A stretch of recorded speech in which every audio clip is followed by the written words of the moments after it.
Prince Kale pressed his silver scales against the cold marble floor of the throne room, trying to make himself as small as possible, while his father's voice boomed above him like thunder from an angry storm cloud. The other dragons in the court whispered behind their claws, and every whisper felt like tiny knives cutting into his already wounded pride. Emperor Varos had ruled the Draconic Empire for over 2,000 years, and in all that time, no dragon prince had ever been such a complete disappointment. His golden scales caught the light from the crystal chandeliers hanging overhead, each one perfect and gleaming like tiny suns. His wings stretched wide enough to cast shadows over entire cities, and when he breathed, plasma hot enough to melt steel poured from his mighty jaws. Kyle looked nothing like his father or his brothers and sisters. Where they had magnificent golden scales that marked them as true royalty, his were an embarrassing silver color that made the court nobles snicker whenever they saw him. His wings were barely large enough to lift his body off the ground for more than a few minutes, and instead of the devastating plasma breath that made dragons feared across the galaxy, all he could produce were weak little sparks that wouldn't even light a candle. 3 centuries, Emperor Varos growled, his massive head swinging down to stare at his youngest son. 300 years you have lived in my palace, eating my food, wearing my colors, carrying my name, and what have you accomplished? Nothing. Your brother Darius conquered the Centauri system before his 2nd century. Your sister Lyra discovered 3 new hyperspace routes that brought billions in trade revenue to our empire. Your other siblings command battle fleets, govern star systems, and bring glory to the family name. What do you bring me, Kale? What honor have you added to our bloodline? The young prince's voice came out as barely a whisper. I have tried, father. I study the ancient texts. I practice combat formations. I attempt to— You attempt. The emperor's roar shook dust from the ceiling. Attempting is not achieving. The galaxy does not care about your efforts, boy. It only respects results, and your results are nothing but failure after pathetic failure. General Wraith, the Emperor's oldest and most trusted advisor, stepped forward from where he had been standing near the throne. His scales were deep red with age, and battle scars crisscrossed his hide like a map of every war the Empire had ever fought. My lord, Emperor, if I may suggest a solution to this problem. Speak, Varos commanded without taking his burning gaze off his cowering son. Perhaps Prince Kale would benefit from seeing how real work is done by those who must earn their place in the universe, rather than inherit it. Send him to one of our outer rim stations, somewhere he can observe beings who must struggle for every achievement. Let him witness what true productivity looks like when survival depends on it. The Emperor's eyes lit up with interest. Yes, an excellent idea. Where would you suggest? Station Gamma 7 in the Terran sector, my lord. The humans there run mining operations with remarkable efficiency, despite their primitive technology. They extract more resources from those asteroid fields than species with far superior equipment. The experience might inspire the prince to develop some appreciation for actual accomplishment. Other court members began nodding their heads in agreement. A few even smiled at the idea of the embarrassing prince being sent away, where his failures couldn't reflect poorly on the rest of them anymore. Duke Torex, whose own sons commanded respect throughout the empire, spoke up from his position near the wall. A brilliant suggestion, General. Perhaps manual labor among the lesser species will teach him the value that he has never learned despite all his privileges. Or perhaps, added Duchess Vera with a cruel smile, he will finally understand why some dragons are meant to rule while others are meant to serve. Prince Kale felt his heart sinking deeper with every word. They were all so eager to see him gone, so happy to have an excuse to remove the family embarrassment. From their sight he had always known he was different, but hearing it discussed so openly made the pain feel fresh and sharp all over again. Emperor Varos stood to his full impressive height, his golden scales rippling with authority. It is decided Prince Kale will be transported to Station Gamma 7 immediately. He will remain there until he either learns to be useful or proves once and for all that he is beyond redemption. Guards, prepare. A transport vessel, nothing fancy. A simple cargo ship will suffice for this mission. Father, please. Kyle tried one last time to speak, But the Emperor cut him off with a dismissive wave of his massive claw. "You will address me as Emperor or your Imperial Majesty until you have earned the right to claim family connection through actual achievement. Now go pack whatever personal items you need. But remember, you are being sent to work, not to vacation. Make yourself useful for once in your miserable existence, or do not bother returning to darken my palace again." As the guards moved forward to escort him out, Kyle caught a glimpse of his reflection in the polished marble floor. His silver scales looked dull and lifeless, like metal that had been left out in the rain too long. His small wings were folded tight against his back and his head hung low in defeat. He looked exactly like what everyone said he was. A failure, a disappointment, a prince who would never be worthy of his title. The journey to Station Gamma 7 took several days in hyperspace, and Kale spent most of it staring out the small porthole in his cargo bay quarters. The stars streaked past in long white lines, each one representing another light year between him and everything he had ever known. The transport crew treated him with the bare minimum of respect his title demanded, but he could see the pity in their eyes. They had heard the stories about the worthless prince, and now they were witnessing his exile firsthand when they finally arrived at the station. Kale got his first look at what would be his new home station Gamma 7 was nothing like the crystal spires and golden towers of the Imperial Palace. It was a rough collection of metal modules bolted together around a central hub, floating in space, near a cluster of asteroid mines. The whole structure looked like it had been built from spare parts and held together with determination, rather than proper engineering. The docking bay smelled of machine oil and human sweat. Completely different from the perfumed air of the palace, cargo haulers moved containers of raw minerals, while miners in dirty work suits shouted instructions to each other in the harsh, practical language of people who had real jobs to do. Nobody stopped to bow or show any special deference to the Dragon Prince who had just arrived. They were all too busy with actual workstation Commander Phillips. A weathered human woman with gray hair and tired eyes met him at the transport ramp. She looked him up and down without any particular interest, like she was evaluating a new piece of equipment rather than meeting royalty. "You must be the Dragon Prince we were told to expect," she said in a voice that suggested she had dealt with plenty of difficult situations before. "I'm Commander Phillips, and I run this station. We've got a maintenance bay in Section C where you can set up quarters. It's not fancy, but it's private, and has everything you need to survive. Don't expect special treatment because of your title. Everyone here works for their place, and that includes you." As she led him through the corridors toward his new quarters, Kale saw humans and a few other alien species going about their business with focused efficiency. These weren't the pampered nobles of his father's court. These were beings who had to prove their worth every single day through their actions rather than their bloodlines. For the first time in his life, Prince Kale found himself in a place where nobody cared about his royal heritage or his family name. All that mattered here was what he could actually do. And right now, he had no idea what that might be.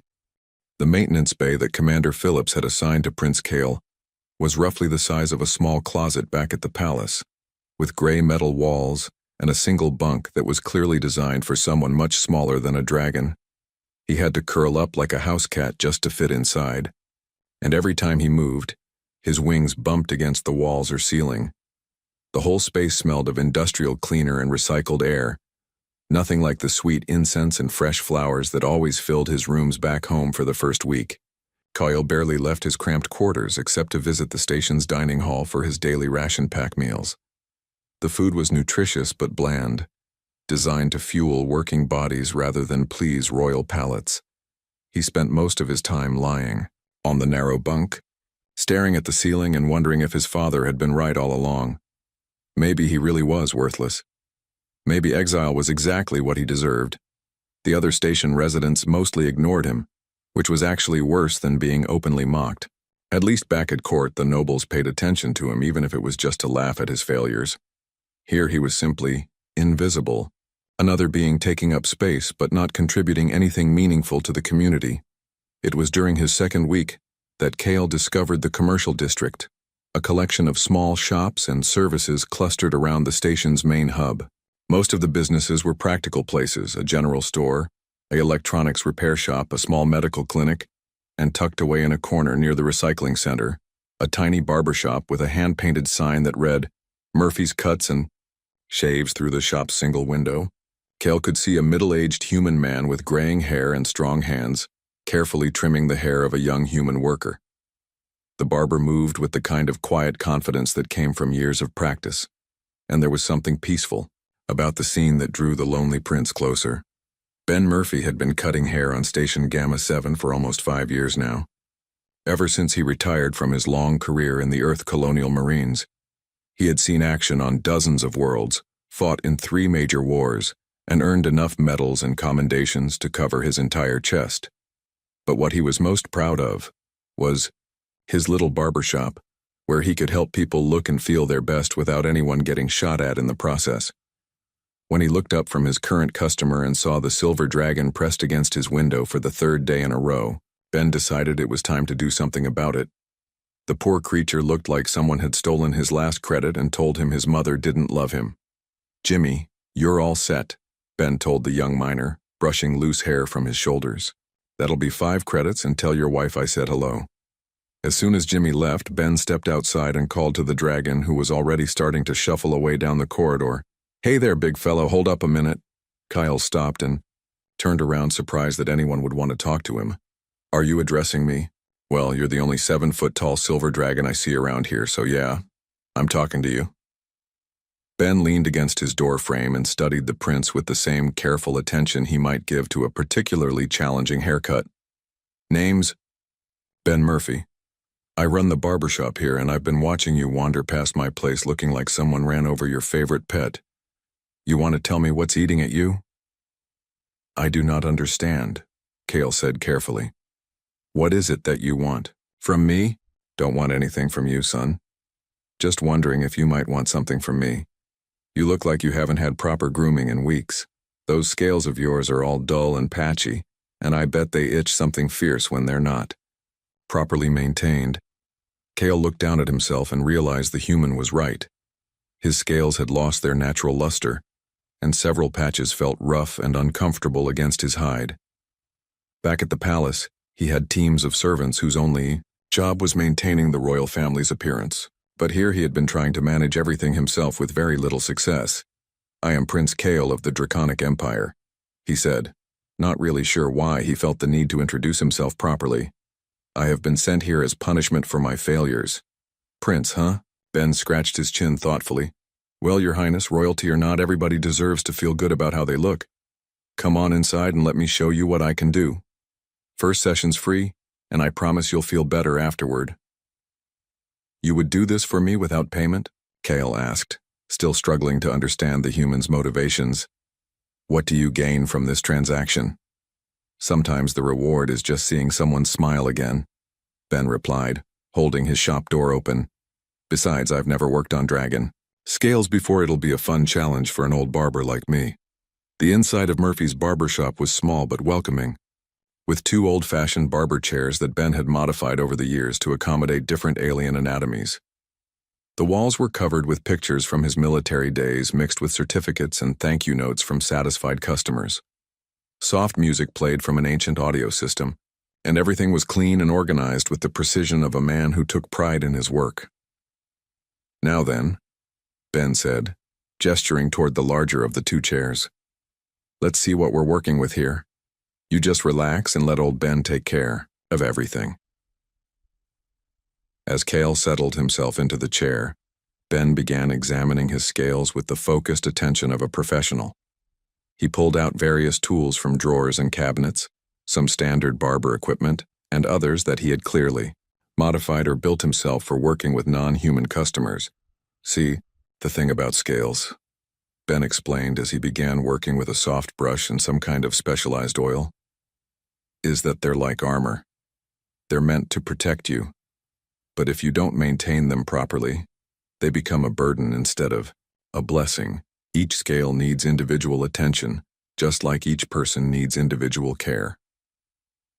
The oil Ben was using had a pleasant, clean scent that reminded Cale of the mineral springs near the palace, and as the human worked, the prince began to feel more relaxed than he had in weeks. Ben's hands were gentle but skilled, working out rough patches and restoring the natural flexibility and shine that healthy scales should have. You know, Ben continued as he worked, I've seen a lot of soldiers in my time. Some were born fighters, natural warriors who could handle anything you threw at them. Others took longer to find their strength, but when they did, they were often the most reliable ones in a crisis. Being different doesn't mean being worthless. It just means you haven't found the right place to shine yet. My father believes I am a complete failure, Cale found himself saying, surprised by his own willingness to share such personal information with a stranger. My siblings excel at everything expected of dragon royalty, while I cannot even master the most basic abilities of our kind. Your father sounds like he's got his head stuck in some pretty narrow thinking, Ben replied bluntly, continuing to work on a particularly stubborn patch of scales near Cale's shoulder. Silver scales, you said? I've got to tell you, son. I've seen a lot of different beings in my time, but I've never seen anything as beautiful as those scales of yours. When they're properly cared for, gold might be traditional for royalty. But silver is rare. Silver is special. As Ben continued working, something strange began to happen. Cale started to feel different, not just physically, but emotionally. The careful attention and genuine kindness from this human stranger was something he had never experienced. Before at court, people served him because they had to, and they showed him respect only because of his title. But Ben was helping him simply because he wanted to, because he saw someone who needed care and decided to provide it. There, Ben said finally, stepping back to admire his work. Take a look at yourself now.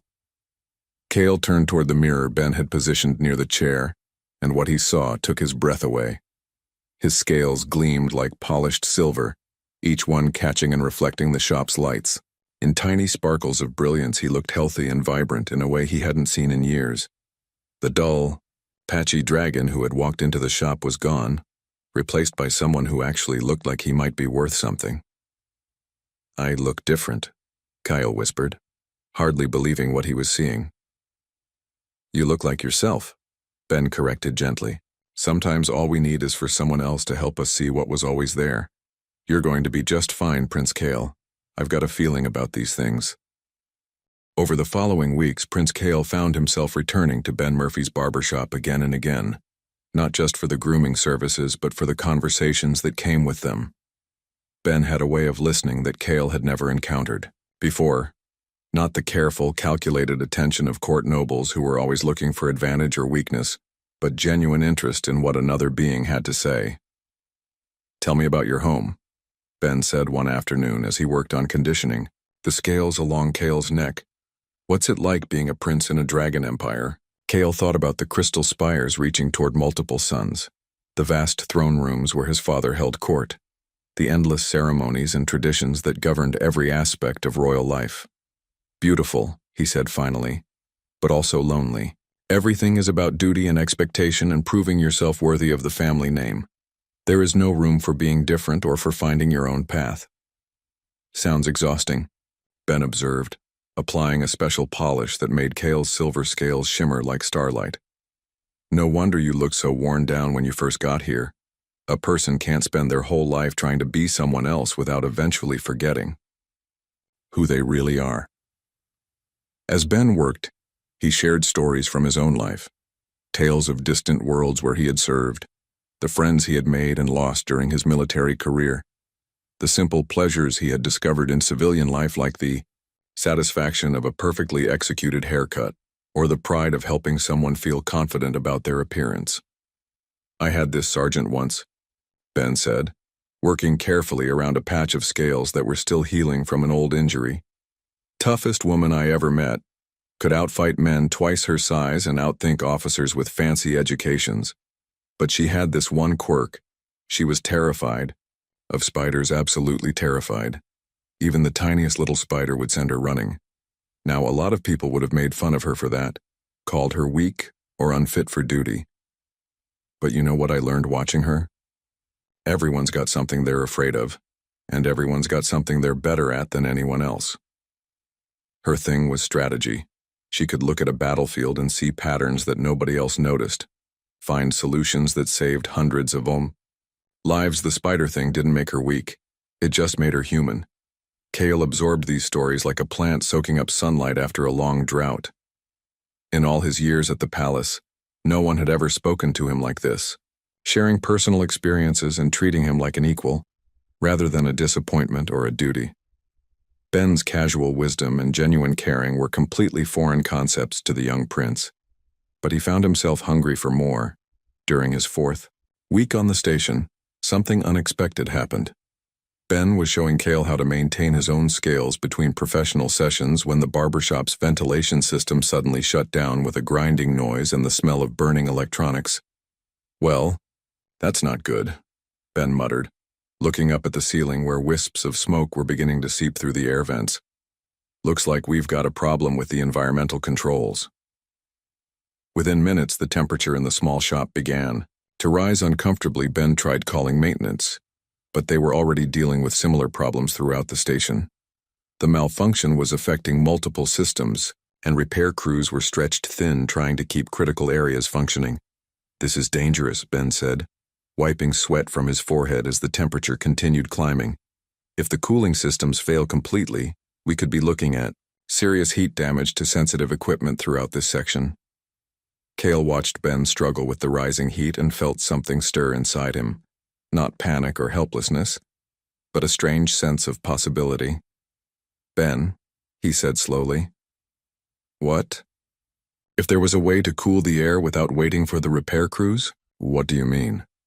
Instead of answering with words, Kale took a deep breath and exhaled very gently.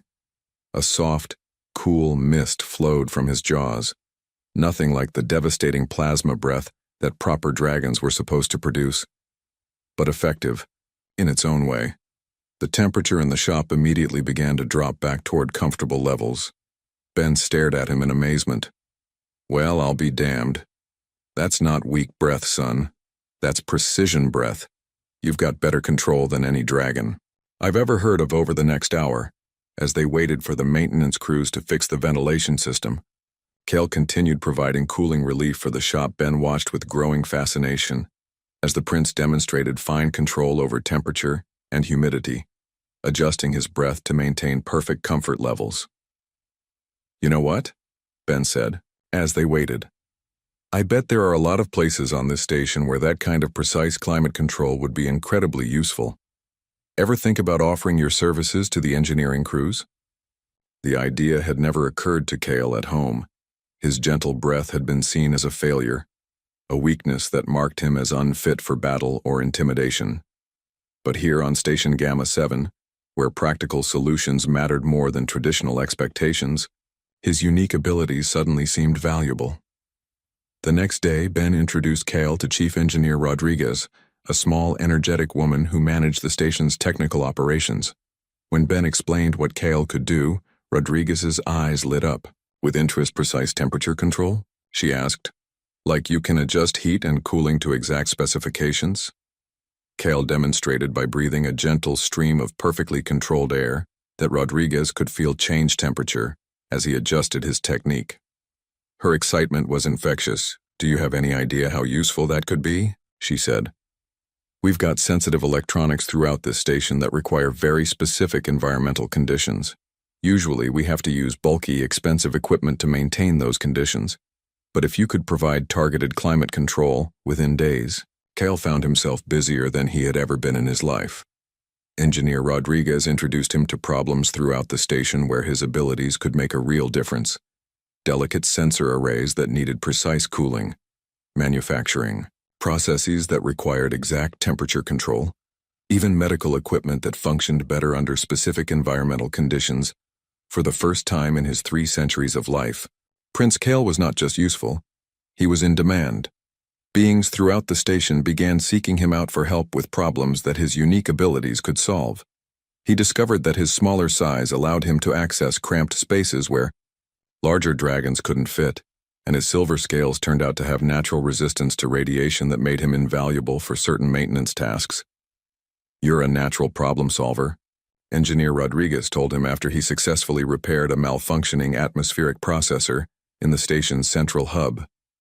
"Most people look at a challenge and see obstacles. You look at the same challenge and see opportunities to use your abilities in creative ways. Ben watched this transformation with quiet pride, seeing the confidence grow in Cale's posture and hearing the enthusiasm return to his voice. The dejected, defeated dragon who had first wandered past his barbershop was disappearing, replaced by someone who was discovering his own worth for the first time. "I never thought of myself as useful before," Cale confided to Ben during one of their regular grooming sessions. "At home, I was always comparing myself to my siblings, trying to be something I wasn't here. I'm learning to be something I am." "That's the secret," Ben replied, carefully polishing scales that now gleamed with health and pride. "Everybody's got something special about them, but sometimes it takes the right environment to bring it out. You were never the problem, son. The problem was that nobody ever bothered to figure out what you were good at." Word of Cale's contributions began to spread beyond Station Gamma 7. Other mining operations in the sector started requesting his consultation services, and trade representatives began mentioning the Silver Phoenix in their reports back to various corporate headquarters. The prince, who had been exiled as a worthless failure, was becoming known throughout the region as an innovative problem solver, whose unique abilities could improve operations in ways nobody had previously imagined. But perhaps more importantly than his growing reputation, Kyle was discovering something he had never experienced before: genuine friendship. Ben Murphy had become more than just a barber or even a mentor. He was the first being who had ever looked at Cale and seen potential instead of disappointment, who had offered kindness without expecting anything in return, who had helped him understand that worth came not from meeting other people's expectations but from being true to yourself. The silver dragon who had arrived at Station Gamma 7 in shame and defeat was gone, replaced by someone who finally understood what it meant to be valued for who he truly was rather than condemned for who he could never become. The first reports reached the Imperial Palace through routine trade communications, buried among shipping manifests and mining efficiency statistics that normally received little attention from the royal court. A junior clerk in the Ministry of Colonial Affairs noticed an unusual pattern in the productivity reports from the Terran sector, specifically from Station Gamma 7, where the worthless prince had been sent into exile. Mining output had increased by 37% over the past 2 months, with significant improvements in equipment reliability and operational efficiency. The reports mentioned a consulting specialist referred to only as the Silver Phoenix, who had revolutionized several key processes through innovative applications of precision environmental control and small space engineering solutions. The clerk might have dismissed these reports as clerical errors or exaggerated claims, except for one detail that caught his attention. 3 separate mining corporations had submitted formal requests to the Imperial Trade Commission, asking specifically for access to the Silver Phoenix for their own operations. Each request included offers of substantial compensation and long-term contracts. When General Wraith reviewed the reports during his weekly briefing with Emperor Varos, he initially assumed there had been some mistake in the documentation. "My Lord Emperor, there appears to be an anomaly in the reports from the Terran sector. The station where Prince Cale was sent shows remarkable improvements in productivity, and there are references to some kind of technical specialist who has been helping with their operations. What does this have to do with my worthless son?" Emperor Varos asked dismissively, not bothering to look up from the star charts he was reviewing for the next military campaign. "Well, my lord, the timing is unusual. These improvements began shortly after the prince arrived at the station, and the description of this specialist's abilities seems to match certain characteristics that Prince Cale possesses." That got the Emperor's attention. He lifted his massive golden head and fixed General Wraith with a stare that had withered stronger beings than the old soldier. "Are you suggesting that my failure of a son has somehow made himself useful to a mining station?" "The reports are quite specific, my lord. They describe precision temperature control, access to confined spaces, and radiation-resistant capabilities. All of these match Prince Cale's known attributes, though they frame them as valuable assets, rather than deficiencies." Emperor Varos was quiet for a long moment, processing this unexpected information. His son had been sent away in disgrace, expected to either learn humility through exposure to real work or to fade into obscurity, where his failures could no longer embarrass the royal family. The idea that Kale might have actually succeeded at something was almost incomprehensible. Show me these reports, the Emperor commanded. Over the next several days, General Wraith compiled every piece of information available about Station Gamma 7's recent improvements. The data painted a picture that was hard to dismiss. Mining efficiency, up 37%. Equipment downtime reduced by half. 3 major technical innovations that were already being studied for implementation at other facilities, and consistent praise for the consulting work of someone called the Silver Phoenix. More importantly, when General Wraith discreetly contacted Commander Phillips at the station, she confirmed that Prince Kale was indeed the specialist mentioned in the reports. She spoke of him with genuine respect, describing his contributions as invaluable and his attitude as professional and dedicated. He's nothing like what I expected. From the stories we heard, Commander Phillips reported, the prince is hardworking, innovative, and popular with the crew. He's solved problems that had been plaguing us for years, and he never acts like the work is beneath him. Everyone here calls him the Silver Phoenix because of how he seems to bring new life to everything he touches. Emperor Varos found himself in the unprecedented position of being curious about his youngest son, rather than disappointed for 3 centuries. Every report about Kale had been a litany of failures and missed expectations. Now suddenly he was hearing praise and success stories that seemed impossible to reconcile with the dragon he had exiled. I want to see this for myself, the Emperor announced to his court during the next formal session. Prepare my personal fleet. We will conduct an official inspection of Station Gamma 7. The announcement created a stir throughout the palace. Emperors did not typically visit remote mining stations, and certainly not to check on exiled family members. Several court nobles expressed confusion about why such a journey would be necessary, while others wondered if this meant Prince Kale was being recalled from his punishment. Duke Torex, whose own sons held important positions in the military, was particularly puzzled.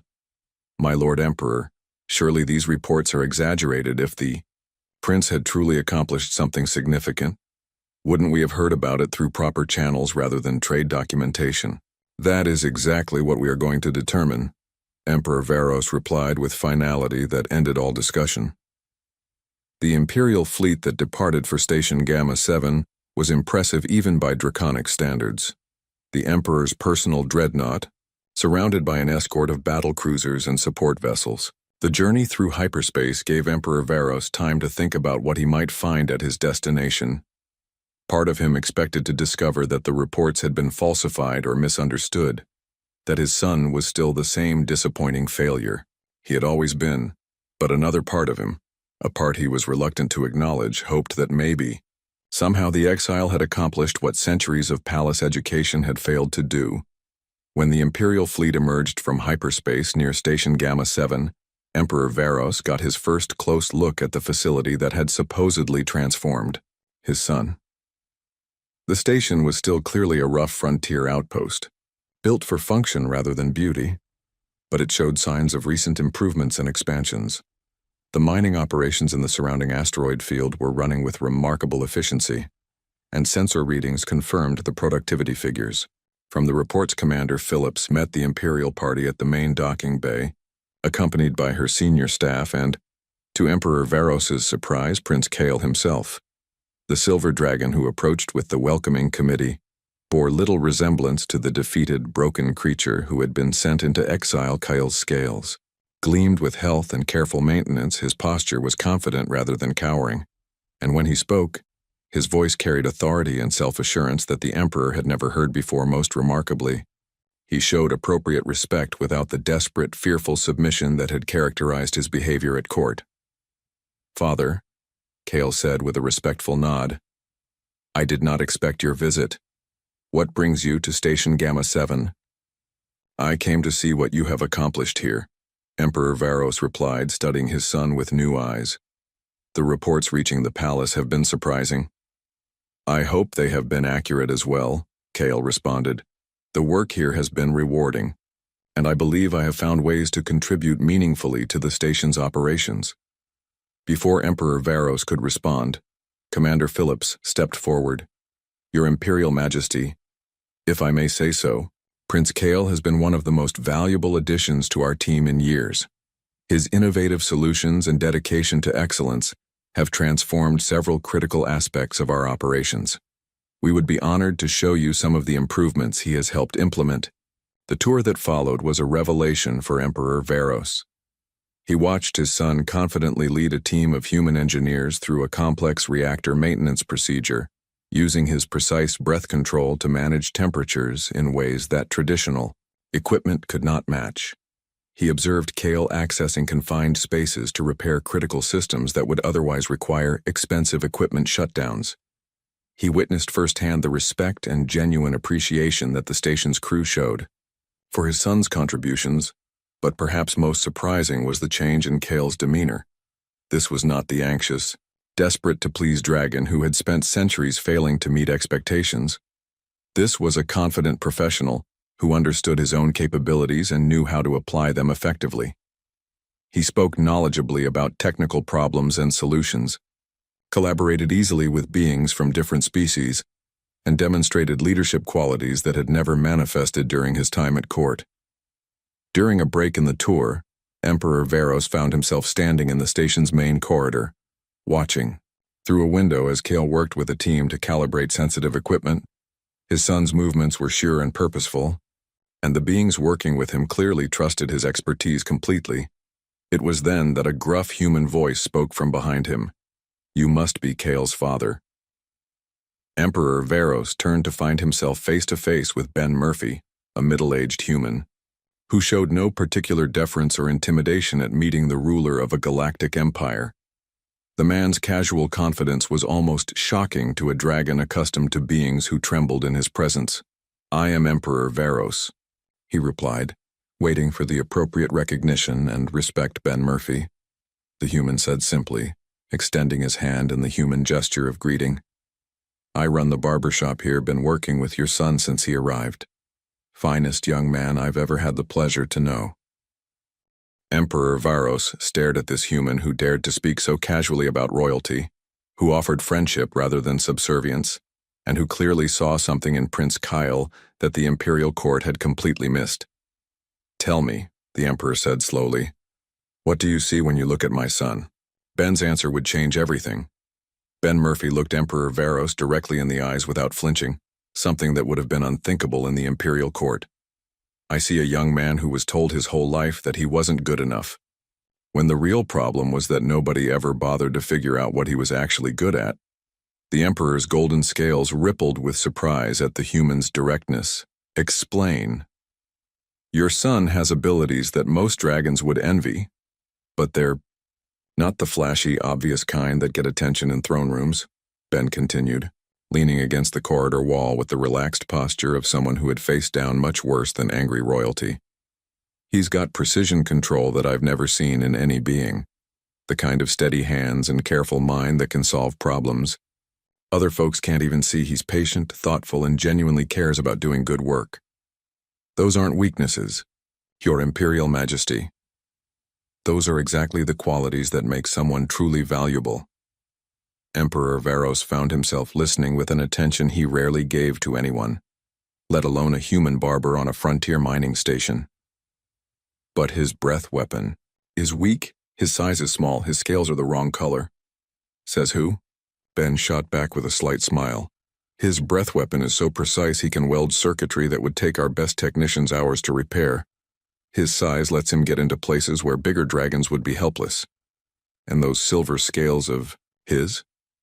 They're naturally radiation resistant in ways that have saved lives on this station. Your son isn't a failed version of his siblings, Emperor. He's a completely different kind of dragon, and once we figured that out, he started shining like the star he was meant to be. Over the next 3 days, Emperor Varos observed his son's work throughout the station, and gradually began to understand what Ben Murphy had been trying to tell him. Prince Kale wasn't a broken golden dragon. He was a perfect silver dragon who had been forced to spend centuries trying to be something he was never meant to be. The turning point came when an emergency in the station's main reactor threatened to shut down life support for several sections. Kale led a team into the reactor core, using his radiation resistance and precise temperature control to repair critical components, while larger dragons would have been forced to wait for remote equipment. The grateful faces of the beings whose lives he had helped save told Emperor Varos everything he needed to know about his son's true worth. On the final evening of his visit, Emperor Varos requested a private meeting with both Prince Kale and Ben Murphy in the barber shop, where his son's transformation had begun. The small space felt almost absurdly intimate for such a momentous conversation, but somehow it seemed appropriate. "I have made an error," Emperor Varos said, the words coming with difficulty for a being who had rarely admitted mistakes in 2 millennia of rule. "I have spent centuries trying to force you to be something you were never meant to be. And in doing so, I nearly destroyed something remarkable." Prince Kale looked at his father with surprise and cautious hope. "Father, Let me finish," the Emperor continued. "I am creating a new position within the Imperial government, Minister of Innovation and Special Solutions. You will have authority to travel throughout the Empire, identifying problems that require unconventional thinking and unique abilities. You will have your own budget, your own staff, and complete autonomy to develop whatever solutions you deem appropriate." The offer was more than Kale had ever dared to dream, but he found himself hesitating. "Father, I appreciate this opportunity, but I have made commitments here. People are counting on me." Ben Murphy spoke up from where he had been quietly listening. "Son, you don't have to choose between helping people here and helping people throughout the Empire. This station will always be here when you need a place to come home to, and will always be proud to have played a part in helping you find yourself." Emperor Varos nodded approvingly. "The barber speaks wisdom. Additionally, I am extending an invitation to Mr. Murphy to visit the Imperial Palace. As an honored guest, I believe the Empire could benefit greatly from his insights into recognizing and developing potential in unconventional forms." Ben chuckled. "Well, I suppose I could use a vacation from cutting hair. Maybe I can teach some of your fancy court folks how to see past their own expectations." 6 months later, the Draconic Empire had begun implementing what historians would later call the Silver Reform's educational systems, were restructured to identify and nurture different types of abilities, rather than forcing all students into identical molds. Military training programs developed specialized tracks for dragons with unique capabilities, rather than washing out those who didn't fit traditional combat roles. Economic policies began encouraging innovation and creative problem-solving rather than just rewarding conventional success. Prince Kale's silver scales became a symbol throughout the Empire, representing the idea that true strength often came in unexpected forms. Young dragons who had previously felt inadequate began to discover their own unique talents with the help of new support systems modeled on the approach Ben Murphy had pioneered. Ben himself spent several months at the Imperial Palace, establishing training programs for educators and counselors throughout the Empire. His simple philosophy of helping beings discover their own worth, rather than forcing them to meet arbitrary standards, revolutionized how the Draconic Society approached individual development. The barbershop on Station Gamma 7 became something of a pilgrimage site for beings from across the galaxy who had heard the story of the human who helped a dragon prince discover his true nature. Ben eventually opened a second location on the Imperial homeworld, though he always maintained that his best work happened in the small humble shop where it all began. Years later, when historians studied the transformation of the Draconic Empire from a rigid hierarchy focused on conformity to a dynamic society that celebrated diverse talents, they would point to many factors: changing economic conditions, contact with other species, the natural evolution of any long-lived civilization. But those who had witnessed the events firsthand knew that the real catalyst had been much simpler. Sometimes the most profound changes began with one person, caring enough to see past the surface and recognize the potential that everyone else had missed. Sometimes the difference between failure and success was nothing more than finding the right environment where unique abilities could flourish. Sometimes the most powerful force in the universe was the simple human capacity to look at another being and say, "You have value exactly as you are." Prince Kale continued to serve as the Empire's Minister of Innovation for many years, solving problems throughout the galaxy and inspiring countless beings to embrace their own unique qualities. But he never forgot the lesson he had learned in a small barbershop from a retired human soldier who taught him that worth wasn't something you earned by meeting other people's expectations. It was something you discovered by being brave enough to be yourself.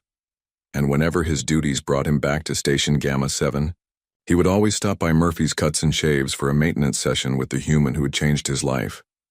The Silver Dragon and the gruff Barber would talk about whatever was troubling the galaxy that week, and Ben would carefully tend to scales that now gleamed with the confidence of a being who had finally found his place in the universe.